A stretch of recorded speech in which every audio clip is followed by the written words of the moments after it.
Bonjour et bienvenue sur la Web TV du Journal Toulousain. Nous recevons aujourd'hui Antoine Maurice. Antoine Maurice est un jeune élu écologiste à la mairie de Toulouse, mais il est surtout le vice-président de la communauté urbaine. Nous allons parler actualité nationale, nous allons parler OGM et actualité locale. Vous êtes prêts? Suivez-moi.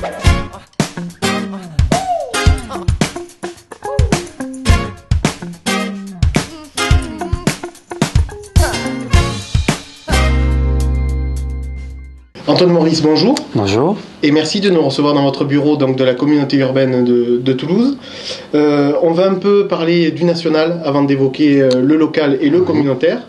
L'actu nationale, elle est plutôt brûlante pour les Verts, avec une mise en examen parisienne, d'une élue parisienne du 13e arrondissement. Comment vous réagissez par rapport à cet événement? Est-ce que vous regardez ça de loin ou est-ce que vous vous dites « ça me concerne » ? Je dirais que ça me concerne en tant que citoyen avant tout, mais d'abord c'est pour moi une affaire privée et donc qui ne concerne pas non plus le mouvement Europe Écologie Les Verts.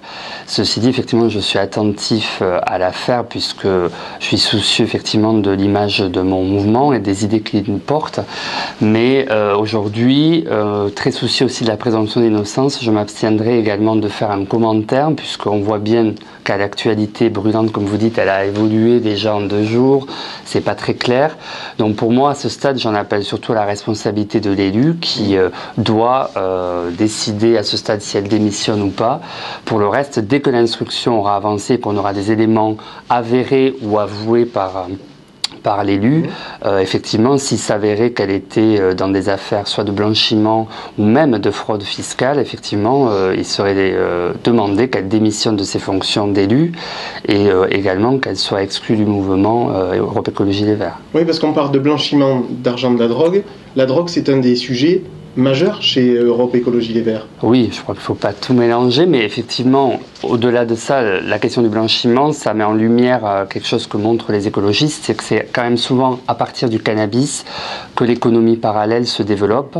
Donc ça fait partie d'une vision d'ensemble parmi laquelle, dans la lutte contre les paradis fiscaux, il y a aussi pour les écologistes la volonté de légaliser le cannabis pour mieux l'encadrer et mettre fin à ces trafics qui encouragent le blanchiment d'argent sale. Donc vous le dites aujourd'hui, ne mélangeons pas tout. Ah bah oui, évidemment. C'est vrai que là, on a 110 derniers jours quand même qu'il y avait une tendance à vouloir tout mélanger et puis du coup mettre en cause un mouvement. Je crois que les écologistes restent aujourd'hui sur l'exemplarité des élus et sur la volonté de lutter contre les paradis fiscaux et donc ils resteront sur cette position. Le professeur Serralini, ça vous dit quelque chose? Oui, question des OGM. Donc ce professeur de l'université de Caen oui. A sorti une étude il y a quelques semaines, oui. Une étude qui tente à prouver les effets sur les rats donc de plants OGM. Oui. On a vu avec le développement de tumeurs cancéreuses, avec d'ailleurs des images vidéo assez choquantes. Est-ce que ça veut dire que c'est une preuve de plus pour vous? Tout à fait. Je crois que, bon, la polémique finalement que ça a ouvert, elle est saine puisqu'elle nous démontre une fois de plus qu'il est temps peut-être d'engager une véritable étude sur 2 ans, indépendante, financée. Ça, sur de la longue durée. Oui, et financée par des fonds publics et qui serait construite avec des scientifiques pro et anti-OGM, parce que je crois qu'il ne faut pas se leurrer, les scientifiques sont comme tous les autres animés par des idées, ou en tout cas qui peuvent avoir des convictions aussi. Donc il faudra bien qu'il y ait une étude indépendante financée par des fonds publics avec des scientifiques pro et anti-OGM dans la conception de cette étude pour qu'enfin on ait une réponse, j'allais dire, définitive. Et en attendant, les écologistes ils continuent à penser, et plus que jamais avec cette étude, qu'il faut un moratoire effectivement sur les OGM dans l'attente de cette étude indépendante. Alors vos collègues de la région ont demandé à ce que leur collectivité prenne ses responsabilités par rapport à ce dossier. Est-ce que les collectivités locales, puisque vous en faites partie, doivent prendre la responsabilité sur le dossier des OGM? Oui, je crois que même certaines l'ont déjà fait. Et pour la ville de Toulouse, je crois que nous allons prochainement d'ailleurs réaffirmer dans une délibération notre engagement au travers de nos cuisines centrales de l'utilisation de produits non OGM. C'est déjà le cas en fait dans la politique que mène ma collègue Elisabeth Bellobre, puisque dans les marchés publics, public, il y a déjà des clauses qui engagent le fait de ne pas avoir de produits contenant des OGM, mais nous allons probablement, en plus, dans ce contexte, le réaffirmer dans un prochain conseil municipal. Et je crois que toutes les collectivités, effectivement, doivent appliquer le principe constitutionnel de précaution en faisant en sorte qu'elles n'utilisent pas dans leur cuisine centrale, ou en tout cas dans leurs achats alimentaires, des produits qui pourraient contenir des OGM.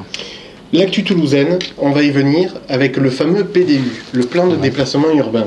Donc, vous faites partie de la majorité de Pierre Cohen, rassurez-nous, ça fait toujours partie. Oui. Mais vous avez décidé, avec vos collègues, de vous abstenir sur le PDU, sachant que la première fois, vous vous étiez opposé. Donc, il y a quand même une évolution sur le dossier. Pourquoi ne pas suivre Pierre Cohen sur le dossier du PDU ?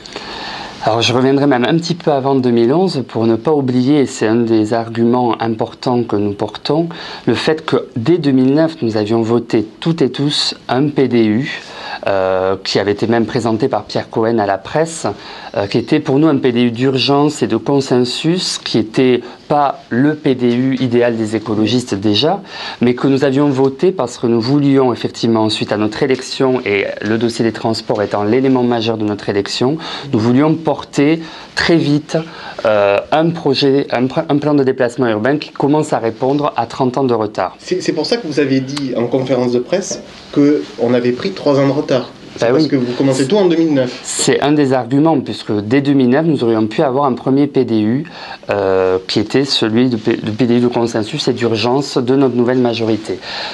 Pierre Cohen a souhaité revoir ce PDU avec des arguments de manque de financement selon lui et a proposé un autre PDU en 2011 qu'effectivement nous n'avons pas approuvé ou nous avons voté contre, puisque ce PDU pour nous ne répondait pas aux enjeux en termes d'émissions de gaz à effet de serre et de nos engagements de réduction. En termes de qualité de l'air, surtout réduisait massivement les investissements, puisqu'on avait un écart très important de 600 millions d'euros entre le PDU 2009 et celui de 2011. Bref, beaucoup d'arguments qui nous avaient amenés à voter contre. Aujourd'hui, à partir de l'enquête publique, du début de l'enquête publique jusqu'à demain le vote au comité syndical, il y a eu des évolutions puisque pendant l'enquête publique, un certain nombre d'améliorations ont été apportées, notamment l'accord avec le Sicoval qui a permis d'acter le prolongement de la ligne B, qui est quand même un des investissements importants qui va permettre un report modal important et donc répondra aux enjeux. Quelques évolutions dans les bus à haut niveau de service, celui de Plaisance du Touche qui rentre maintenant jusque dans le boulevard et fait la boucle à l'intérieur des boulevards. De même celui de Portée qui va jusqu'à Croix-de-Pierre, donc jusqu'à la liaison avec le tram. Donc des évolutions, un PDU qui s'améliore. Mais nous avons noté quand même que ces améliorations restaient insuffisantes au regard d'abord toujours de ces enjeux de la loi sur l'air et de notre plan climat-énergie territorial que je porte en plus à la communauté urbaine où on s'est engagé de réduire de 20% nos émissions de gaz à effet de serre. Ce PDU ne permet toujours pas d'être au rendez-vous de cet enjeu-là et il nous semble qu'il manque encore de l'ambition en termes de transport en commun en site propre, mais aussi au niveau des vélos, de réseau express vélo qu'on propose pour notre part et que nous avons porté pendant cette enquête publique. C'est pour ça que nous avons décidé de nous abstenir pour marquer ces évolutions positives, mais aussi l'insuffisance de ce PDU. Alors on a bien compris que vous critiquiez le manque d'ambition donc, du PDU qui est porté aujourd'hui. Alors vous critiquez Pierre Cohen, mais vous critiquez aussi la commission d'enquête publique, puisque vous dites qu'il y a un flou autour de ce rapport, puisqu'on ne sait pas s'il parle du premier rapport ou si c'est celui qui est révisé, qui a été étudié. C'est ça que vous dites aussi. Ce qu'on dit surtout, c'est que notre position, elle n'est pas déterminée uniquement par cet avis de la commission d'enquête publique, puisque nous avions déjà fait cette analyse politique. Aujourd'hui, on a aussi cet avis qui arrive. Si on le regarde de manière précise, je pense et lucide, je pense qu'il faut à la fois le relativiser et ne pas négliger aussi certains éléments qui forment cet avis, puisque c'est vrai qu'il y a des confusions nettement dans l'analyse. On sent que par moment, on dit qu'il y a un manque d'ambition pour les transports en commun, mais d'un autre côté que il y aurait un dogme anti-voiture et qu'il faudrait, ce qui est quand même assez contradictoire, puisque développer les transports en commun, aujourd'hui, ça passe aussi et surtout par un nouveau partage de l'espace public. Et donc, de fait, effectivement, c'est pas de dogme anti-voiture, c'est un rééquilibrage qui permet de construire des alternatives et donner aux gens la possibilité de ne pas prendre la voiture qui aujourd'hui est de plus en plus chère, avec la hausse du coût de l'énergie et qui en plus bien sûr est un mode de transport, c'est vrai, qui est consommateur de CO2 et donc il faut réduire. Mais cet avis il est un peu flou, mais il y a aussi des éléments qui rejoignent les arguments que j'ai développés, qui sont repris par les commissaires enquêteurs pour justifier leur avis. Donc c'est vrai qu'on se demande si c'est l'avis des commissaires enquêteurs sur le PDU tel qu'il avait été déposé, on comprend certains arguments qui rejoignent les nôtres, donc ça justifie un petit peu notre vote contre. C'est vrai que si c'est le nouveau PDU, ça paraît peut-être un peu excessif sur certains côtés, et puis surtout assez contradictoire par rapport à l'action de la voiture. Alors à plusieurs reprises dans ce rapport, on parle d'un projet sur lequel vous vous opposez, c'est le fameux parc des expos. Oui. Pourquoi vous vous opposez au parc des expos ? Pour nous, en fait, le parc des expositions est avant tout un projet non prioritaire. C'est ce que nous avons défendu au moment où notre collectivité a fait le choix de s'engager dans ce projet. Un projet à 300 millions d'euros, avec un parc des expos grandiose qui est loin de Toulouse, où il faut amener un transport en commun supplémentaire. Ça ne nous paraissait pas être la priorité de notre collectivité au moment où effectivement on est en période de crise financière, où on a pour notre part des besoins d'habitants en termes de transport, en termes d'habitat qui nous semblent prioritaires. Nous aurions préféré que cet argent soit investi sur des projets de transport en commun ou de lutte par exemple contre la précarité énergétique, et à reporter ce projet. Ensuite, la question du parc des expos lui-même et du lieu de son dimensionnement méritait de notre point de vue du coup d'être retravaillé, parce qu'aujourd'hui en réalité ce nouveau parc grandiose, il permet surtout à deux peut-être manifestations qui ne pouvaient pas avoir lieu au parc des expos existants d'avoir lieu demain, comme le congrès d'Airbus ou des cardiologues par exemple, qui sont souvent cités, j'ai entendu. Ça nous paraît cher, 300 millions d'euros pour deux manifestations supplémentaires d'importance. Enfin voilà, c'est une question de priorité avant tout au regard des enjeux du territoire. Alors, on sait très bien, dans une commune ou dans une intercommunalité, le budget et les transports sont deux votes très importants annuellement. Vous vous abstenez sur le vote des transports. Quelle est votre place dans la majorité aujourd'hui ? La place des Verts ? La place des Verts, elle est surtout celle qu'ont voulu donner les électrices et les électeurs en 2008, puisqu'ils n'ont pas mis aux responsabilités seulement une composante de la majorité, mais bien plusieurs composantes. Donc je crois que si nous avons été élus, c'est parce qu'il y a eu un rassemblement de ces forces de gauche et écologistes. Donc notre place, c'est de porter sur nos délégations l'ambition qu'on a portée devant les électeurs, mais aussi de faire entendre notre différence dans la majorité. C'est la même chose à tous les niveaux, j'allais dire.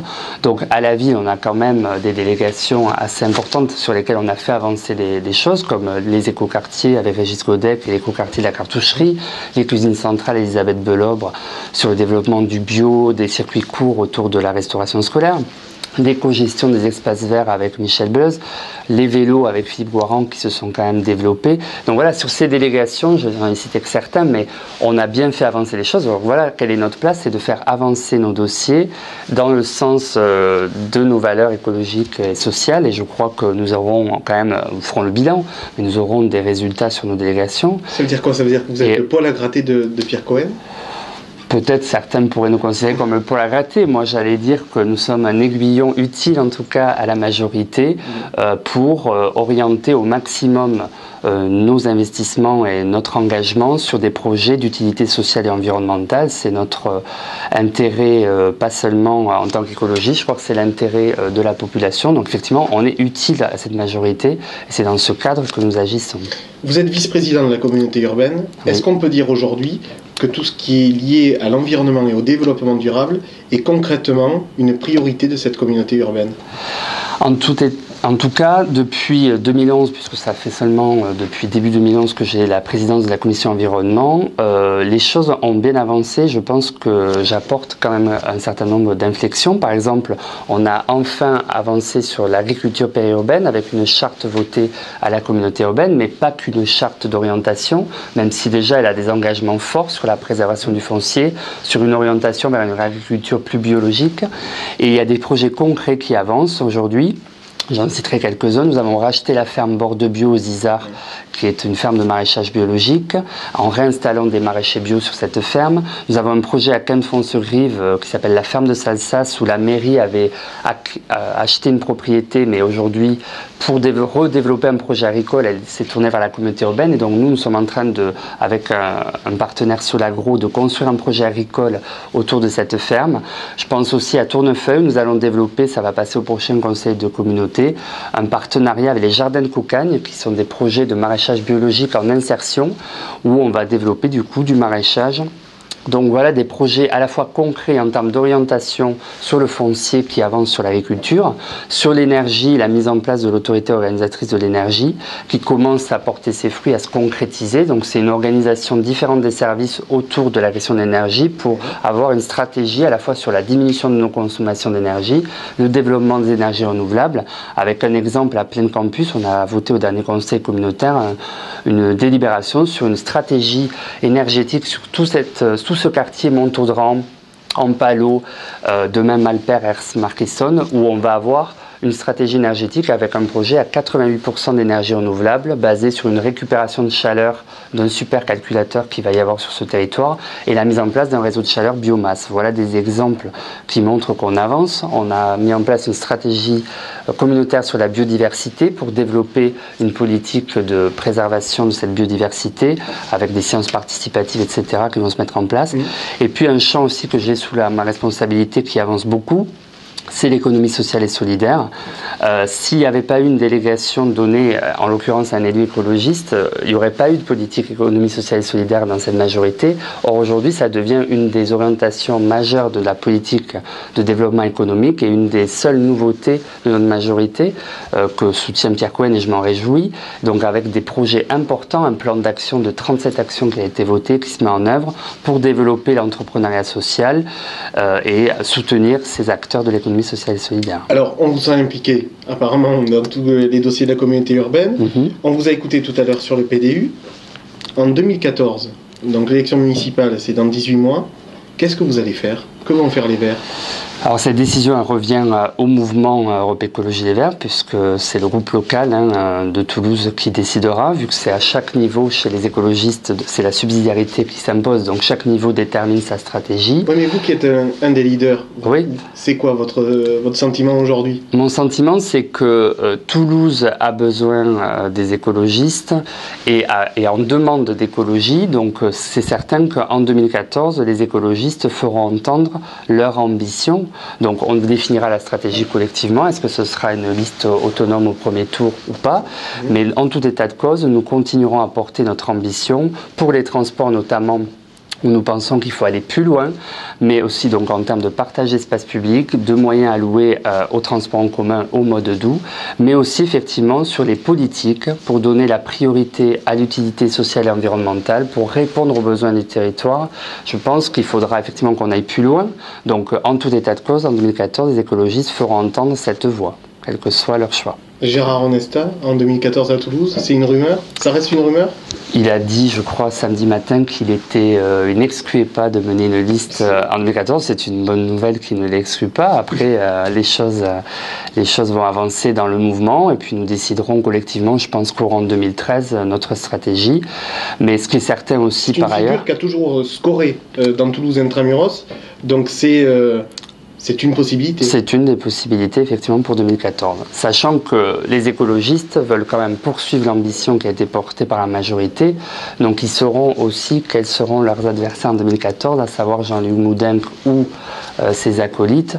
Donc, notre ambition, c'est changer à minima le rapport de force, si possible, être les leaders à gauche, à Toulouse. Donc, dans tous les cas, quelle que soit la stratégie... Voilà, ça c'est important. Ça veut dire que quelle que soit votre position sur le premier tour, vous saurez vous retrouver au deuxième. L'objectif est clair, c'est que la gauche reste au Capitole. Nous ferons en sorte, effectivement, mais il faudra que ce soit réciproque avec nos partenaires, nous ferons en sorte de peser pour poursuivre l'ambition, pour aller plus loin avec nos partenaires qui restent toujours, de toute façon, s'il y a des partenariats, ils restent pour nous à gauche, avec les socialistes, avec le Front de gauche, avec d'autres aussi partenaires. Le Parti Occitan sont des partenaires de toujours, le Parti Pirate, pourquoi pas, des nouvelles forces qui émergent. En tout cas, le positionnement des écologistes, il a toujours toujours été clair, ce ne sera pas faire gagner la droite qui sera notre stratégie. Donc dans tout état de cause, ce sera plus d'ambition, aller plus loin pour faire gagner la gauche et les écologistes. Dernière question. Pierre Cohen a répondu à une polémique autour de ses indemnités. Vous, est-ce que l'augmentation des indemnités du maire, ça vous dérange ? Honnêtement, je trouve que c'est un peu... c'est un débat stérile. Un peu démagogique, ouais. Je trouve que c'est un peu démagogique parce que j'ai pas le sentiment qu'il se soit augmenté de manière honteuse. C'est-à-dire qu'en plus, c'est une indemnité qui est celle qu'il aurait dû avoir au début du mandat s'il n'avait pas été député. Il se trouve qu'il était en responsabilité de beaucoup de mandats à ce moment-là. C'était son choix. Mais du coup, on est revenu à une indemnité qui aurait été celle qu'il aurait eue. Il n'est pas au maximum, en plus des indemnités des élus. Ça ne me choque pas que le maire de la 4e ville de France touche 5 000 € en étant maire et président de la commune. Je trouve la polémique est un petit peu démagogique. Antoine Maurice, merci de nous avoir reçus dans votre bureau. Merci à vous. Et à la prochaine sur la Web TV du Journal Toulousain.